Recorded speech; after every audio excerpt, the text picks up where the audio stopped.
मोदी जी ने क्या किया है कि राजनीतिक दलों को तोड़ा और तोड़ करके चुनाव लड़े, और चुनाव लड़ने के बाद भी आशातीत सफलता प्राप्त नहीं हुई है। कांग्रेस मुक्त भारत का नारा लगाने वाले प्रधानमंत्री जी अपनी पथराई आंखों से किंग कर्तव्य विमूढ़ होकर समीक्षा में लगे हुए हैं कि आखिर कसर कहां रह गई। मैं आईना हूं दिखाऊंगा दाग चेहरों के, मैं आईना हूं दिखाऊंगा दाग चेहरों के, जिसे बुरा लगे वो सामने से हट जाए। एक पूरी कौम को घुसपैठिया पुकारा गया, मछली, मंगल सूत्र, भैंस से होते हुए मुजरा जैसे शब्दों से भाषणों को सजाया गया, चुने हुए मुख्यमंत्रियों को जेल भेजा गया। सभापति महोदय, सारे प्रहसन किए गए, भाषाई मर्यादा को तार तार किया गया, महाराष्ट्र में राजनीतिक दलों को तोड़ा गया, उनके सिंबल छीने गए, विपक्ष के सबसे बड़े दल के बैंक अकाउंट को फ्रीज किया गया। उसके बाद मोदी सरकार चुनाव लड़ने के लिए जनता के दरबार में गई, लेकिन बाहरी जनता ने दिखा दिया कि दर्द की हद से गुजारे तो सभी जाएंगे, दर्द की हद से गुजारे तो सभी जाएंगे, तैरे या डूबे किनारे तो सभी जाएंगे, कोई कितनी भी बुलंदी पे चला जाए मगर आसमानों से उतारे तो सभी जाएंगे। छात्र नौकरी मांगने पर लाठियां खा रहे हैं, पेपर लीक ने लाखों छात्रों का भविष्य चौपट कर दिया है, और देश को बताया जा रहा है कि अमृत काल आया है। कभी कभी मेरा मन करता है कि मणिपुर में निर्वस्त्र करके घुमाई गई बेटियों से पूछूं कि अमृत काल आया है या नहीं आया। कभी कभी मेरा मन करता है सभापति महोदय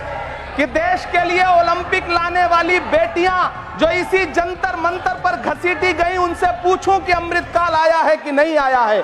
कभी कभी मेरा मन करता है कि रात के 2 बजे बिना परिवार की मर्जी के हाथरस में जलाई गई उस दलित बिटिया जो बलात्कृत थी, उसको स्वर्ग में संदेशा भेजूं और उससे पूछूं कि आया हुआ अमृत काल तुम्हें दिख रहा है या नहीं दिख रहा है।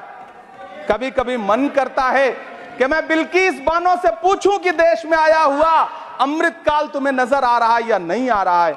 सभापति महोदय, कभी कभी मन करता है कि भीड़ के जरिए लिंच करके मारे गए पहलू खान की 85 साल की दोनों आंखों की अंधी मां से पूछूं कि देश में आया अमृत काल तुम्हें दिख रहा है या नहीं दिख रहा है। कभी कभी मन करता है कि ईद के कपड़े खरीद कर लौट रहे 17 साल के हाफिज जुनैद से पूछूं, जिसे बल्लभगढ़ में ट्रेन में लिंच करके मार दिया गया, कि अमृत काल आया है या नहीं आया है। कभी कभी मन करता है नजीब की मां से पूछूं, कभी कभी मन करता है कि तबरेज अंसारी की विधवा से पूछूं, कभी कभी मन करता है कि सहारनपुर के उन 3 बच्चों से पूछूं जिन्हें छत्तीसगढ़ में लिंच करके मार दिया गया। सभापति महोदय, कभी कभी मन करता है कि मैं गुजरात के चिखोदरा में क्रिकेट मैदान में लिंच करके मार दिए गए सलमान बोहरा के परिवार से पूछूं कि अमृत काल आया है या नहीं आया है। कभी कभी मन करता है कि मैं अलीगढ़ के औरंगजेब उर्फ फरीद से पूछूं, जिसे लिंच करके मार दिया गया और बाद में उसी मृतक के ऊपर डकैती का मुकदमा कायम किया गया। सभापति महोदय, यह कैसा अमृत काल है जिसके अभिभाषण में स्वास्थ्य पर सिर्फ आधे मिनट पर चर्चा हुई। कैंसर के मरीज दिन ब दिन बढ़ रहे हैं, हार्ट अटैक से हंसते खेलते बच्चे जान गंवा रहे हैं, कभी क्रिकेट के मैदान में, कभी जिम में, और इस सरकार के पास स्वास्थ्य पर बात करने के लिए आधा मिनट है। सभापति महोदय, कोविड वैक्सीन को लेकर के लंदन की अदालत से जो तथ्य देश के सामने आए हैं, उन्होंने भय फैला रखा है। कांग्रेस की सरकारों ने भी चेचक, पोलियो और प्लेग जैसी महामारियों के टीके लगवाए, लेकिन न तो कभी सर्टिफिकेट पर अपना फोटो छपवाया और न कभी उसके नाम पर वोट मांगे।